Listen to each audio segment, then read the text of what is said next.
தேவதானப்பட்டி காவல் நிலையத்தில் இளைஞரை காவல்துறையினர் சரமாரியாக தாக்கும் சிசிடிவி காட்சிகள் வெளியாகி அதிர்ச்சியை ஏற்படுத்தியுள்ளது. தேனி மாவட்டம் தேவதானப்பட்டியைச் சேர்ந்த வழக்கறிஞர் பாண்டியராஜன் தகவல் அறியும் உரிமை சட்டத்தின் கீழ் தேவதானப்பட்டி காவல் நிலையத்தில் உள்ள சிசிடிவி காட்சி பதிவுகளை வேண்டி விண்ணப்பித்திருந்தார். அதன் பேரில் கிடைத்த சிசிடிவி காட்சிகளை அவர் ஆய்வு செய்தபோது இளைஞர் ஒருவர் மீது காவல்துறையினர் கொடூர தாக்குதல் நடத்தும் வீடியோ காட்சிகள் கிடைக்கப்பட்டது. சம்பந்தப்பட்ட இளைஞர் தேவதானப்பட்டியைச் சேர்ந்த ஆட்டோ ஓட்டுநர் சின்னசாமி என்பதும் எதற்காக காவல் நிலையத்தில் வைத்து தாக்கப்பட்டார் என்று தெரியாத நிலையில் துறை சார்ந்த அதிகாரிகள் உரிய நடவடிக்கை எடுக்க வேண்டும் என்று கோரிக்கை எழுந்துள்ளது. மடப்புரம் காளியம்மன் கோவில் காவலாளி அஜித்குமார் என்ற இளைஞர் காவல்துறையால் கொலை செய்யப்பட்டு நாடு முழுவதும் அதிர்வலைகளை ஏற்படுத்தியுள்ள நிலையில் சிசிடிவி காட்சிகளில் தாக்குதலுக்குள்ளான ரமேஷை அனைத்து காவல்துறையினரும் மாறி மாறி ஷூ காலால் மிதித்து தாக்கியதும் ஒவ்வொரு காவல்துறை அதிகாரியின் காலில் விழுந்து தன்னை விட்டுவிடும்படி கெஞ்சும் காட்சிகள் தற்போது கொந்தளிப்பை ஏற்படுத்தியுள்ளது.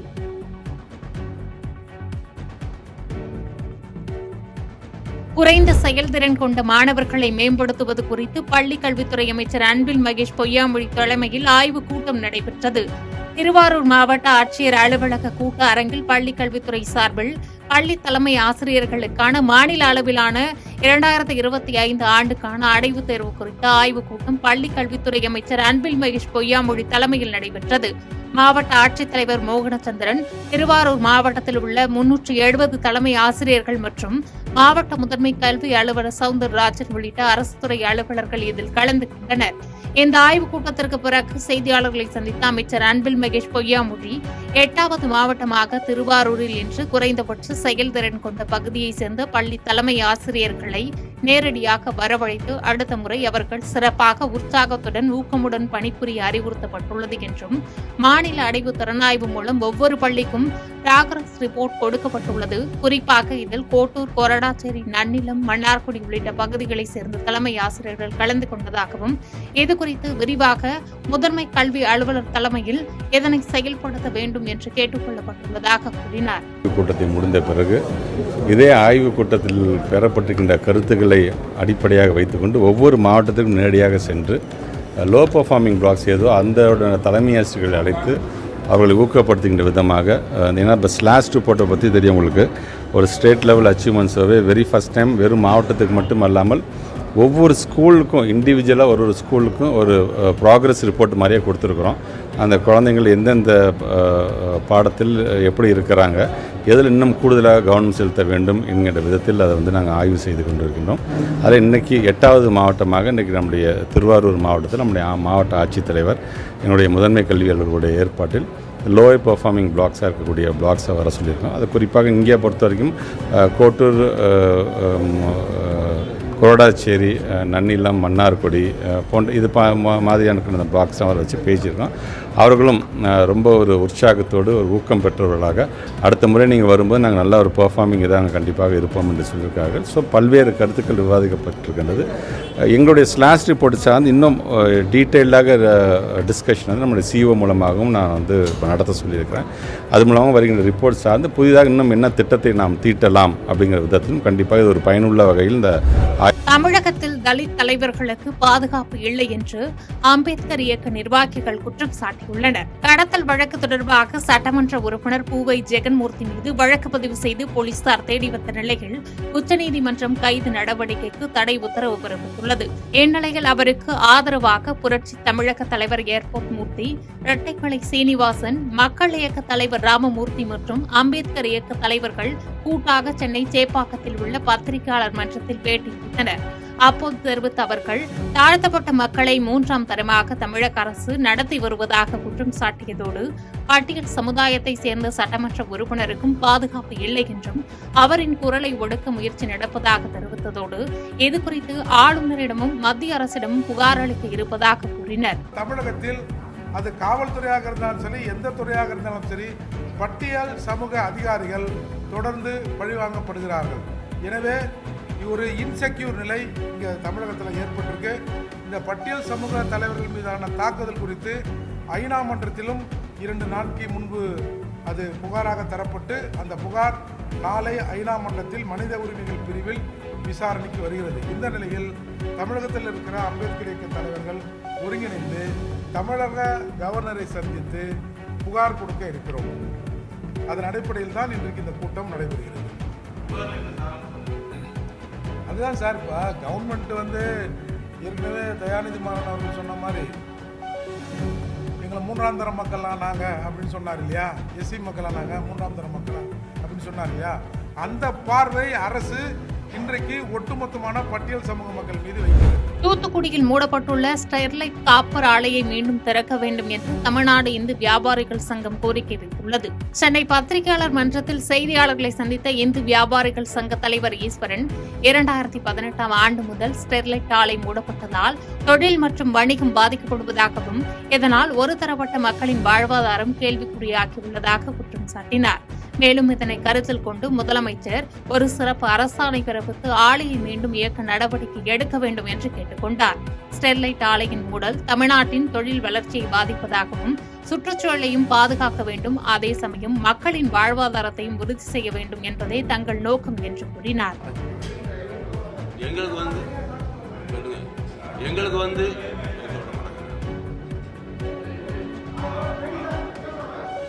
எங்களுக்கு எல்லா தொழிற்சாலையும் திறக்கணும், எல்லா தொழில் நிறுவனங்கள்லாம் திறந்து முழுமையாக வேலை பார்க்கணும், அதில் ஸ்டெர்லைட்டும் திறந்து வேலை பார்க்கணும், அதில் நன்மை தன்மைகளை அரசு சரி பண்ணணும், அவ்வளோதான்.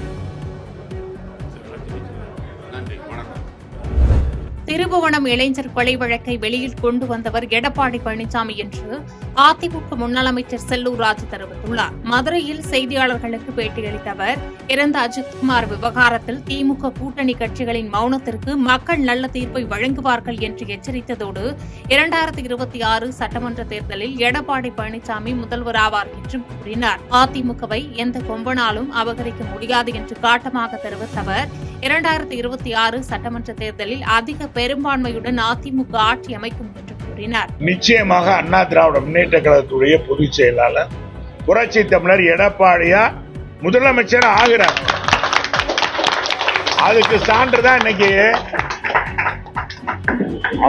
அம்மா பேரவை கொண்டிருக்கின்ற அந்த கட்சியிலிருந்து விலகி இன்னைக்கு மாவட்ட செயலாளர் இருந்து மாவட்ட நிர்வாகியில இருந்து அத்தனை பேர் இன்னைக்கு இணைந்திருக்காங்க. இன்னும் வர இருக்கிறாங்க மாநகர்ல. அப்ப இதே உங்களுக்கு தெரிஞ்சுக்கலாம், நம்ம பிரிஞ்சு இருக்க கூடாதுப்பா, நம்ம கட்சி ஆட்சிக்கு வரணும், புரட்சி தலைவர் அம்மாவுடைய எண்ணத்தை ஈடேற்றணும், மீண்டும் மக்களுக்கு ஏழை எளிய மக்களுக்கு திட்டங்கள் கொடுக்க வேண்டுமானால் அதிமுக புரட்சி தமிழர் எடப்பாடியார் ஒரு சாமானியர், ஒரு விவசாய குடும்பத்தில் வந்தவர், 4 ஆண்டுகால அற்புதமான ஆட்சியை கொடுத்தவர், அவரை முதலமைச்சர் ஆக்கணும் என்ற அடிப்படையில தான் வந்திருக்காங்க.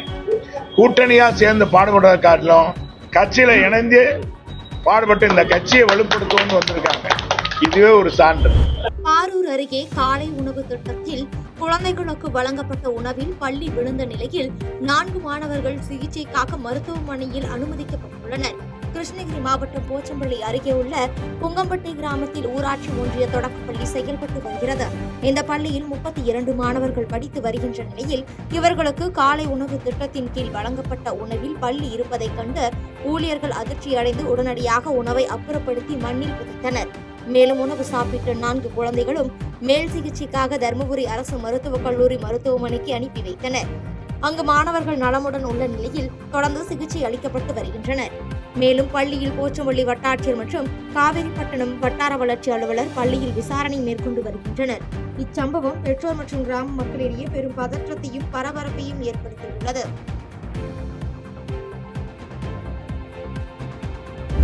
தமிழ்நாடு காவல்துறை செயல்முறையால் ஒவ்வொரு நாளும் தமிழக முதலமைச்சர் மன்னிப்பு கேட்க வேண்டி வரும் என சவுக்கு சங்கர் பேட்டியளித்துள்ளார். சென்னையை அடுத்த பரங்கிமலையில் சவுக்கு மீடியாவில் வேலை செய்யும் பணியாளரின் இருசக்கர வாகனத்தை பறிமுதல் செய்து இதுவரை வாகனத்தை தராமல் இழுத்தடித்துக் கொண்டிருப்பது தொடர்பாக பரங்கிமலை போலீஸ் நிலையத்தில் புகார் அளித்த பின் சவுக்கு சங்கர் செய்தியாளர்களை சந்தித்தார். அப்பொழுது பேசிய அவர், தமிழ்நாடு காவல்துறை செயல்முறையால் ஒவ்வொரு நாளும் தமிழக முதலமைச்சர் மன்னிப்பு கேட்க வேண்டி வரும். நேற்று அஜித்குமார் இறப்புக்கு மன்னிப்பு கேட்டது போல் என தெரிவித்தார்.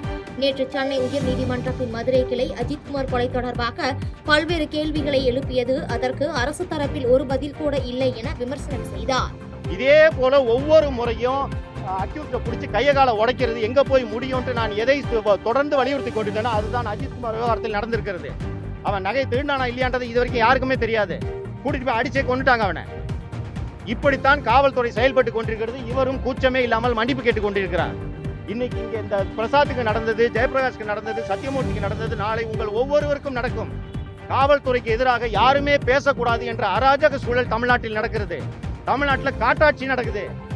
இதையெல்லாம் எதிர்த்து கேள்வி கேட்பதால் தான் சவுக்கு ஊடகத்தை தொடர்ந்து முடக்க இந்த அரசு முயற்சி செய்து கொண்டிருக்கிறது. திரு அருண் அவர்களும் இந்த முயற்சி செய்து கொண்டிருக்கிறார்.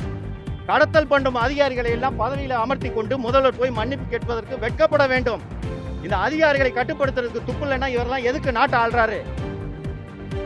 இன்னைக்கு வந்து 15 நாளா இன்னும் பைக் கொடுக்கலன்னா எந்த அளவுக்கு இவர்கள் துணிச்சல் இருக்கும் என்று யோசித்து பாருங்கள். பிரசாத்தோட வாகனம் ஏதாவது ஒரு குற்றச்செயல் புரிந்து நீதிமன்றத்தின் உத்தரவில் இதை பறிமுதல் செய்து வைத்திருந்தால் இவர்கள் வாகனத்தை தரமாட்டேன் என்று சொல்லலாம். ஃபைன் பெண்டிங்கா இருந்தா கூட இவங்க வாகனத்தை தூக்க முடியாது. ஃபைன் நிலுவையில் இருக்கக்கூடிய வாகனத்தை நீங்கள் பறிமுதல் செய்ய வேண்டும் என்றால் சென்னையில் இருக்கக்கூடிய 95% வாகனங்களை நீங்கள் பறிமுதல் செய்ய வேண்டும். இன்னைக்கு ரோட்ல ஆட்டோமேட்டிக் கேமரா இருக்கு, ஃபைன் தானா விழுது. எல்லா வெஹிக்கிளுக்கும் ஃபைன் நிலுவையில் இருக்கும். அப்படி இருக்கும்போது ஃபைன் பெண்டிங் இருக்கா, எதுக்காக இந்த வாகனத்தை பறிமுதல் செய்யணும்? வேண்டுமென்றே என்னுடைய அலுவலகத்தில் பணியாற்றும் ஊழியர்கள் அச்சப்பட்டு என் மீடியாவில் பணியாற்றாமல் விலகி ஓட வேண்டும் என்பதற்காகத்தான் இந்த காவல்துறை, குறிப்பாக சென்னை மாநகர ஆணையர் திரு அருண் அவர்கள் இதை திட்டமிட்டு செய்து கொண்டிருக்கிறார். இந்த பொம்மை முதல்வர் இதை வேடிக்கை பார்த்துக் கொண்டிருக்கிறார். சாத்தூர் அருகே நேற்று காலை ஏற்பட்ட பட்டாசு வெடி விபத்தில் உயிரிழந்தவர்களின் உடல்களை வாங்க மறுத்து உறவினர்கள் போராட்டம் மற்றும் சாலை மறியலில் ஈடுபட்டனர். விருதுநகர் மாவட்டம் சாத்தூர் அருகே சின்னக்காமன்பட்டியில் செயல்பட்டு வரும் கோகுலேஸ் பட்டாசு தொழிற்சாலையில் நேற்று காலையில் திடீர் வெடி விபத்து ஏற்பட்டது. இந்த வெடி விபத்தினால் 8 பேர் உயிரிழந்தும் மேலும் 4 பேர் காயமடைந்தனர். மேலும் இந்த பட்டாசு வெடி விபத்தில் பட்டாசு ஆலையின் மேலாளர் மற்றும் போர்மேன் ஆகிய இருவரை நேற்று கைது செய்தனர். தொடர்ந்து 6 பேரின் உடல்களை உறவினர்கள் வாங்க மறுத்து தமிழக அரசு உயிரிழந்தவர்களின் குடும்பத்திற்கு அறிவித்துள்ள நிவாரணத் தொகை 4 லட்சத்தை 10 லட்சமாக உயர்த்தி தர வேண்டும் என கோரிக்கை வைத்து விருதுநகர் அரசு மருத்துவமனை வளாகம் முன்பு திடீரென சாலை மறியல் மற்றும் போராட்டத்தில் ஈடுபட்டனர். தொடர்ந்து மாவட்ட காவல் கண்காணிப்பாளர் கண்ணன் அவர்கள் பேச்சுவார்த்தை நடத்தியதின் அடிப்படையில் அவர்கள் அங்கிருந்து கலைந்து சென்றனர். இதனால் அங்கு சிறிது நேரம் பரபரப்பு ஏற்பட்டது.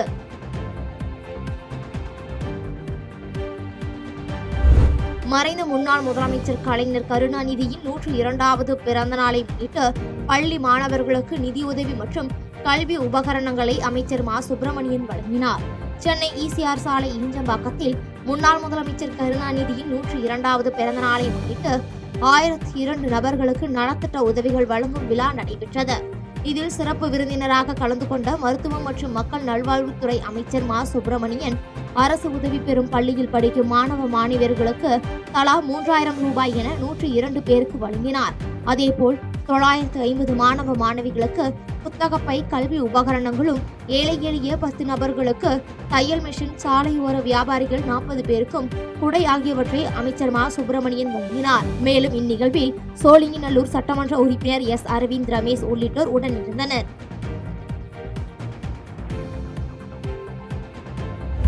ராசிபுரம் அருகே பெண் சிறப்பு உதவி காவல் ஆய்வாளர் திடீர் மாரடைப்பால் உயிரிழந்த சம்பவம் பரபரப்பை ஏற்படுத்தியுள்ளது. நாமக்கல் மாவட்டம் ராசிபுரம் அடுத்துள்ள பேலுக்குறிச்சி காவல் பெண் சிறப்பு உதவி காவல் ஆய்வாளராக காமாட்சி என்பவர் பணிபுரிந்து வந்தார்.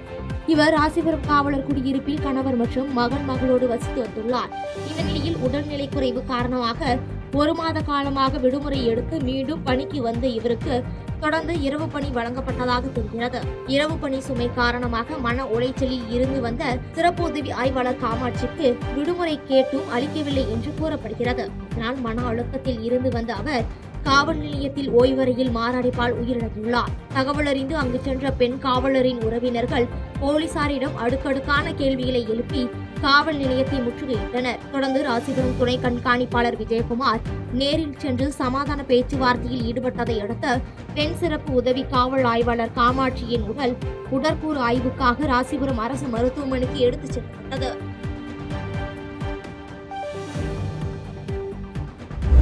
உயிரிழந்த அஜித்குமாரின் குடும்பத்தினருக்கு 1 கோடி ரூபாய் நிவாரணம் வழங்க வேண்டும் என விடுதலை சிறுத்தைகள் கட்சியின் தலைவர் திருமாவளவன் வலியுறுத்தியுள்ளார். சிவகங்கையில் போலீசார் தாக்கியதில் உயிரிழந்த அஜித்குமாரின் வீட்டிற்கு விடுதலை சிறுத்தைகள் கட்சியின் தலைவர் தொல் திருமாவளவன் நேரில் வந்து அவரது குடும்பத்தினருக்கு ஆறுதல் தெரிவித்தார். தொடர்ந்து அஜித்குமாரின் படத்திற்கு மாலை அணிவித்து அஞ்சலி செலுத்தினார். இதனைத் தொடர்ந்து செய்தியாளர்களை சந்தித்த அவர், இளைஞர் அஜித்குமாரை சித்திரவதை செய்து கொலை செய்து இருக்கிறார்கள் என்பதை மிக வன்மையான கண்டனத்தை விடுதலை சிறுத்தைகள் கட்சி தெரிவிக்கிறது என்றும், இந்த புலன் விசாரணையை சிபிஐ விசாரிக்கட்டும் என்று அனுமதித்திருப்பது முதல்வரின் நேர்மையை உறுதிப்படுத்துகிறது என தெரிவித்தார். மேலும் உயிரிழந்த அஜித்குமாரின் குடும்பத்தினருக்கு 1 கோடி ரூபாய் நிவாரணம் வழங்க வேண்டும் என வலியுறுத்தினார். நவீன்குமாருக்கு அரசு பணி வழங்கப்படும் என்கிற உறுதியை அளித்திருக்கிறார்.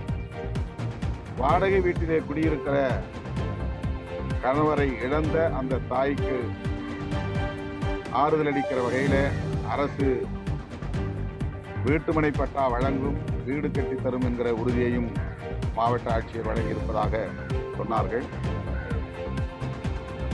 அத்துடன் அஜித்குமாரின் குடும்பத்திற்கு தமிழ்நாடு அரசு 1 கோடி ரூபாய் இழப்பீடு வழங்க வேண்டும் என்று விடுதலை சிறுத்தைகள் கட்சியின் சார்பிலே வலியுறுத்துகிறோம். எத்தனை கோடிகளை கொடுத்தாலும் ஒரு உயிரை மீட்க முடியாது. ஆகவே அரசு திராவிட முன்னேற்ற கழகத்தின் சார்பில், கட்சி சார்பிலே இழப்பீடு தொகை வழங்கப்பட்டிருக்கிறது என்றாலும் கூட அரசு அஜித்குமாரின் குடும்பத்திற்கு இழப்பீடு வழங்க வேண்டும் என்று வலியுறுத்துகிறோம். இந்த வழக்கை விரைந்து விசாரிக்க வேண்டும். பிணையில் வெளிவிடாமல் விசாரிக்க வேண்டும். காலம் தாழ்த்தாமல் விசாரித்து நீதி வழங்க வேண்டும் என்றும் காவல்துறையின் அமைச்சராகவும் இருக்கிற நம்முடைய மாண்புமிகு முதலமைச்சருக்கு விடுதலை சிறுத்தைகள் கட்சி வேண்டுகோள் விடுக்கிறது. போலீசாரால் கொல்லப்பட்ட திருபுவனம் அஜித்குமார் தாயாருக்கு எதிர்க்கட்சித் தலைவர் எடப்பாடி பழனிசாமி ஆறுதல் தெரிவித்தார். தொலைபேசி வாயிலாக தொடர்பு கொண்டு ஆறுதல் தெரிவித்த எடப்பாடி பழனிசாமி அஜித்குமாரின் குடும்பத்தினரிடமும் தொலைபேசி வாயிலாக பேசினார். மேலும் சட்ட நடவடிக்கைகள் அதிமுக துணை நிற்கும் என்று எடப்பாடி பழனிசாமி உறுதியளித்தார். தாய் தன்னுடைய மகனை இழக்கிறதுங்கிறது ஒரு மிகப்பெரிய கொடுமையான விஷயம். இது யாராலும் மன்னிக்க முடியாது. இது பெற்ற தாய்க்கு தான் அந்த வலி தெரியும். அதனால நீங்க மனம் தளராம எவ்வளவு ஆறுதல் சொன்னாலும் அது ஈடாகாது. இருந்தாலும் நீங்க இருக்கிற குடும்பத்தில் இருக்கிறவங்க மன நிம்மதி இருக்கு, நீங்களும் நிம்மதியாக இருந்தால் தான் அவர்களும் இருப்பாங்க. அதனால நாங்கள் உங்களுக்கு முழு துணையாக இருக்கணுமா. நீதிமன்றத்திலேயும் அதிமுக சார்பாக வழக்கு தொடர்ந்துருக்கோம். நீதிமன்றத்துக்கு நீதி நிலநாட்டணும். உதகை நகருக்கு குடிநீர் ஆதாரமாக விளங்கும் பார்சன்ஸ் வேலி அணை பகுதியில் நிலத்தடி கேபிள் பதிக்கும் பணிக்காக மத்திய அரசின் கீழ் இயங்கும் வனத்துறையின் அனுமதி கிடைத்தவுடன் பணிகள் துவங்கும் என்று நீலகிரி நாடாளுமன்ற உறுப்பினர் ஆ. ராசா தெரிவித்துள்ளார். உதகை அரசு தமிழகம் விருந்தினர் மாளிகையில் நீலகிரி மாவட்ட ஊரக வளர்ச்சி முகமை சார்பில் மாவட்ட அளவிலான வளர்ச்சி ஒருங்கிணைப்பு மற்றும் கண்காணிப்பு குழு கூட்டம் நீலகிரி நாடாளுமன்ற உறுப்பினர் ஆ. ராசா தலைமையில் நடைபெற்றது. இக்கூட்டத்தில் மத்திய மாநில அரசுகளின் நிதி திட்டத்தின் கீழ் செயல்படுத்தப்பட்டு வரும் திட்டப் பணிகள் குறித்து ஆலோசனை மேற்கொள்ளப்பட்டது. இதனைத் தொடர்ந்து செய்தியாளர்களிடம் பேசிய நீலகிரி நாடாளுமன்ற உறுப்பினர், உதகை அரசு மருத்துவக் கல்லூரி மருத்துவமனைக்கு போதிய குடிநீர் கிடைப்பதில்லை என தமிழக முதலமைச்சரிடம் கூறியதைத் தொடர்ந்து சுமார் 23 கோடி ரூபாய் நிதி ஒதுக்கப்பட்டு அதற்கான பணிகள் நடைபெற்று வருவதாக கூறினார். மேலும் மழை மற்றும் காற்றின் காரணமாக உதகை நகருக்கு குடிநீர் ஆதாரமாக வழங்கும் பார்சன்ஸ் வேலி அணை பகுதியில் மின் இணைப்பு துண்டிக்கப்படுவதை தவிர்க்கும் வகையில் நிலத்தடி கேபிள் அமைக்கும் பணிகள் விரைவில் முடிக்கப்பட்டு குடிநீர் விநியோகம் சீராக்கப்படும் என்று உறுதியளித்தார். இந்த மாவட்டத்தினுடைய பெரிய கோரிக்கையாக புதிதாக அமையப்பட்டிருக்கின்ற மருத்துவக் கல்லூரியை பார்வையிட்ட போது அந்த கல்லூரிக்கும் விடுதிக்கும் குடிதண்ணீருக்கென்று தனியான பிரத்யேக திட்டங்கள் இல்லை. உதகை நகராட்சியிலிருந்து தான் அந்த தண்ணீர் தர வேண்டியிருக்கிற காரணத்தினால் உதகையில் இருக்கிற பொதுமக்களுக்கு தண்ணீர் விநியோகம் பாதிக்கப்படுவதாக சொன்னார்கள். உடனடியாக நம்முடைய கோரிக்கையை ஏற்று 23 கோடி ரூபாய் தனியாக மருத்துவக் கல்லூரிக்கும் மருத்துவமனை கல்லூரி விடுதிக்கும் தனியாக குடிநீர் திட்டத்தை அறிவித்து அரசாணை பிறப்பித்திருக்கிறார் முதலமைச்சர். மாவட்ட மக்களின் சார்பிலும் தேர்ந்தெடுக்கப்பட்ட நாடாளுமன்ற சட்டமன்ற உறுப்பினர் சார்பிலும் மாவட்ட ஆட்சித்தலைவர் சார்பிலும் மாண்புமிகு முதலமைச்சர் அவர்களுக்கு எங்களுடைய நன்றியை உங்கள் வாயிலாக தெரிவித்துக் கொள்கின்றோம். ஆரணி அருகே 41 லட்சம் மதிப்பீட்டில் நடைபெறும் சாலை பணியை அதிமுக சட்டமன்ற உறுப்பினர் சேவூர் எஸ். ராமச்சந்திரன் பூமி பூஜை செய்து பணிகளை தொடங்கி வைத்தார். திருவண்ணாமலை மாவட்டம் ஆரணி அடுத்த வடக்குமேடு கிராமத்தில் குண்டும் குழியுமாக உள்ள சாலையை புதிய சிமெண்ட் சாலையாக அமைத்து தரும்படி முன்னாள் அமைச்சரும் ஆரணி அதிமுக சட்டமன்ற உறுப்பினருமான சேவூர் எஸ். ராமச்சந்திரனிடம் கிராம மக்கள் கோரிக்கை வைத்தனர். அதன் அடிப்படையில் தமிழக அரசின் கிராம சாலைகள் மேம்பாட்டு திட்டத்திற்கு ரூபாய் 41,90,000 மதிப்பீட்டில் சிமெண்ட் சாலை அமைக்கும் பணிக்கான பூமி பூஜை இன்று நடைபெற்றது. இதில் கலந்து கொண்ட முன்னாள் அமைச்சரும் ஆரணி அதிமுக சட்டமன்ற உறுப்பினருமான சேவூர் எஸ். ராமச்சந்திரன் பூமி பூஜை செய்து சாலை பணியை தொடங்கி வைத்தார். இளைஞர் அஜித்குமார் லாக்அப் மரண விவகாரத்தில் தமிழக முதலமைச்சர் மு.க. ஸ்டாலின் ராஜினாமா செய்யக்கோரி அதிமுக மற்றும் பாஜகவினர் திருபுவனம் பகுதியில் கண்டன ஆர்ப்பாட்டம் நடத்தியது பரபரப்பை ஏற்படுத்தியது. சிவகங்கை மாவட்டம் திருபுவனம் மடப்புரம் கோவிலில் பணிபுரிந்த தற்காலிக ஊழியர் இளைஞர் அஜித்குமாரை விசாரணை என்ற பெயரில் அழைத்து சென்ற போலீசார் 6 பேர் சரமாரியாக தாக்கியதில் அஜித்குமார் பரிதாபமாக உயிரிழந்தார். போலீசார் கடுமையாக தாக்கியதில் உயிரிழந்த அஜித்குமார் விவகாரம் நாடு முழுவதும் பல்வேறு சர்ச்சைகளை ஏற்படுத்தியுள்ள நிலையில் காவல்துறையை தன் கட்டுப்பாட்டில் வைத்திருக்கும் தமிழக முதலமைச்சர் மு.க. ஸ்டாலின் தார்மீக பொறுப்பேற்று உடனடியாக முதலமைச்சர் பதவியை ராஜினாமா செய்ய வேண்டும் என்று திருபுவனம் பேருந்து நிலையம் அருகே அதிமுக பாஜக ஒன்றாக சேர்ந்து கண்டன ஆர்ப்பாட்டத்தில் ஈடுபட்டனர். இந்த ஆர்ப்பாட்டத்தில் அதிமுக சட்டமன்ற எதிர்க்கட்சி துணைத் தலைவர் ஆர்.பி. உதயகுமார், சட்டமன்ற உறுப்பினர் ராஜன் செல்லப்பா, சிவகங்கை அதிமுக மாவட்ட செயலாளர் செந்தில்நாதன், பாஜக மதுரை பெருங்கோட்ட பொறுப்பாளர் கதலி நரசிம்ம பெருமாள் உட்பட அதிமுக பாஜக நிர்வாகிகள் 300க்கும் மேற்பட்டோர் கலந்து கொண்டு தமிழக அரசுக்கு எதிராக கண்டன கோஷங்களை எழுப்பினர். குறிப்பாக போலீசார் தாக்கியதில் பரிதாபமாக உயிரிழந்த அஜித்குமாருக்கு நீதி வேண்டும் என அஜித்குமாரின் படத்தை கையில் ஏந்திக் கொண்டு திமுக அரசுக்கு எதிராக கண்டன கோஷங்களை எழுப்பி ஆர்ப்பாட்டத்தில் ஈடுபட்டனர்.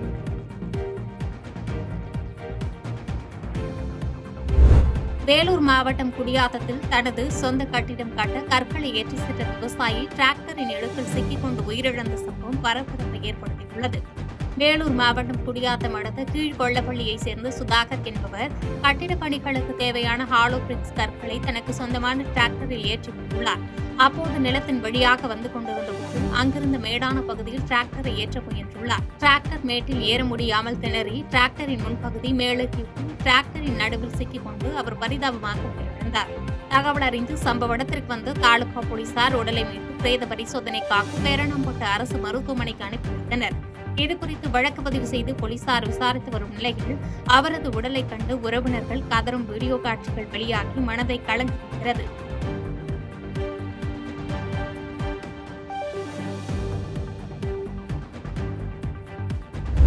தரங்கம்பாடி அருகே மாணவர்களை பள்ளிக்கு ஏற்றி சென்ற தனியார் வாகனம் மோதியதில் இருசக்கர வாகனத்தில் சென்ற ஒருவர் பரிதாபமாக உயிரிழந்தார். மயிலாடுதுறை மாவட்டம் பொறையாறில் உள்ள தனியார் பள்ளியில் திருக்கடையூரை சேர்ந்த 15க்கும் மேற்பட்ட மாணவர்கள் பெற்றோர் ஏற்பாட்டின் பேரில் தனியார் வாகனத்தில் தினந்தோறும் பள்ளிக்கு சென்று வருகின்றனர். இந்நிலையில் இன்று வழக்கம் போன்று திருக்கடையூரிலிருந்து மாணவர்களை ஏற்றிக்கொண்டு புறப்பட்டு சென்ற தனியார் வாகனம் அனந்தமங்கலம் மெயின் ரோடு என்என் சாவடி பகுதியில் வேகமாக சென்றபோது கட்டுப்பாட்டை இழந்து வேப்பமரத்தில் மோதி யூட்டன் அடித்து திரும்பியது. அப்போது எதிரே இருசக்கர வாகனத்தில் வந்த பொறையார் சர்ச்சு தெருவை சேர்ந்த ராஜா மற்றும் அதே பகுதியைச் சேர்ந்த உதவியாளர் கேப்ரியல் மீது வேன் மோதியது. விபத்தில் ராஜா சம்பவ இடத்திலேயே முகம் சிதைந்து உயிரிழந்தார். கேப்ரியல் படுகாயங்களுடன் மருத்துவமனைக்கு அனுப்பி வைக்கப்பட்டார். இந்த விபத்தில் காயங்களின்றி மாணவர்கள் அதிர்ஷ்டவசமாக உயிர் தப்பிய நிலையில் விபத்து குறித்து பொறையார் போலீசார் சம்பவ இடத்தில் விசாரணை மேற்கொண்டனர். மேலும் விபத்தை ஏற்படுத்திவிட்டு தப்பி ஓடிய ஓட்டுநரை தீவிரமாக தேடி வருகின்றனர்.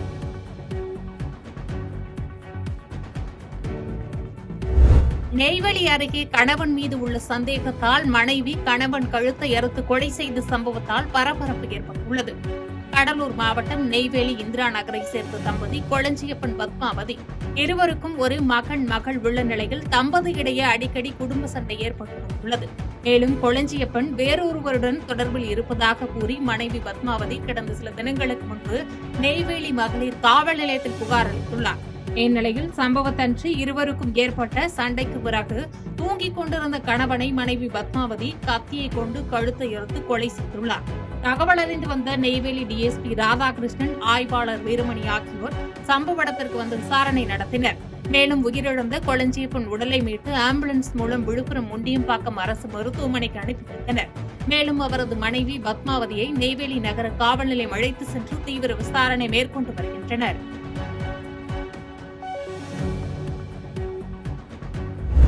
முதலமைச்சரின் வார்த்தைகள் அஜித்குமாரின் குடும்பத்தினரை சற்று ஆறுதல் அடைய செய்துள்ளதாக அமைச்சர் பெரியகருப்பன் தெரிவித்துள்ளார்.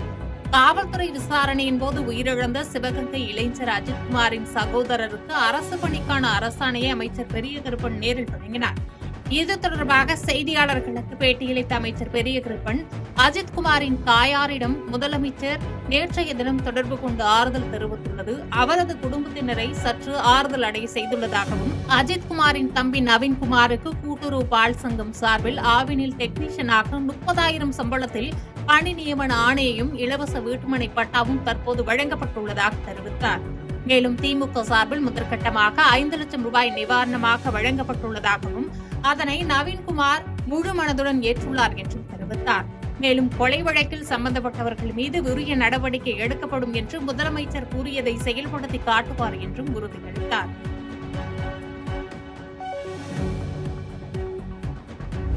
திருப்புவனம் பகுதியில் சம்பவம் நடைபெற்ற இடத்தில் நீதிபதி ஜான் சுந்தர்லால் சுரேஷ் நேரில் சென்று விசாரணை மேற்கொண்டார். அஜித்குமாரின் இறப்பு தொடர்பாக நீதி கேட்டு உயர்நீதிமன்ற கிளையில் வழக்கு தொடரப்பட்டு விசாரணை நடைபெற்றது. தொடர்ந்து நீதிமன்றம் ஆவணம் கேட்டு வழக்கை ஒத்திவைத்துள்ளது. இந்நிலையில் இன்று திருப்புவனம் பகுதியில் சம்பவம் நடைபெற்ற இடத்தில் நீதிபதி ஜான் சுந்தர்லால் சுரேஷ் நேரில் சென்று விசாரணை மேற்கொண்டார்.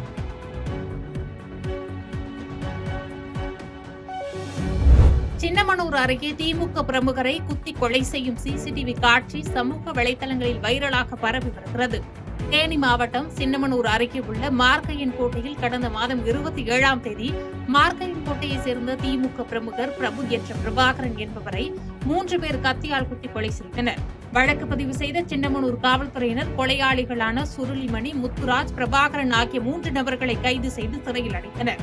இந்நிலையில் பிரபு என்ற பிரபாகரனை கத்தியால் குத்தி கொலை செய்யும் சிசிடிவி காட்சியானது சமூக வலைதளங்களில் பரவி பரபரப்பை ஏற்படுத்தியுள்ளது.